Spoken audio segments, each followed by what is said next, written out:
مشروع التعليم هو مشروع قومي لمصر، لا رجعه ان احنا هنطور، لا رجعه ان احنا نقدم طبعا. افضل طبعا. نماذج، طبعا ان احنا نقدم باحثين وعلماء. احنا عايزين باحثين وعلماء. ممكن طالب في تانية ثانوي يديني فكره تطلع مصر 10 خطوات قدام. مع حضرتك جدا. اذا معنى الكلام ده ان احنا كمدارس مفتوحه، كولي امر من حقك انك تروح، مش فاهم، من حقك روح المدرسه مفتوحه. الخريجين بتوع مصر خريجين عدد كبير جدا.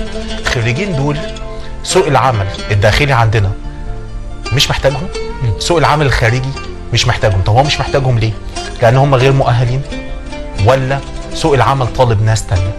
اذا قرر السيد الرئيس بتوجيهات للسيد معالي الوزير ان احنا ما ينفعش طالب يقعد 17 سنه يدرس وبعد ما يخلص الدراسه وياخد شهاده خريج يبدا ياخد كورسات تانية علشان يبقى مؤهل لسوق العمل المحلي وسوق العمل الخارجي. يعني ال 17 سنه دول ضاعوا من عمر مصر، ضاعوا من عمر الخريج.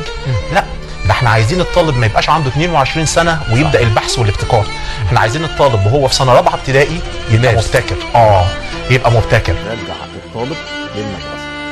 يعني الهدف الاساسي عندنا ان احنا نرجع الطالب الى المدرسه، ده الهدف الاساسي بتاع الوزاره السنه.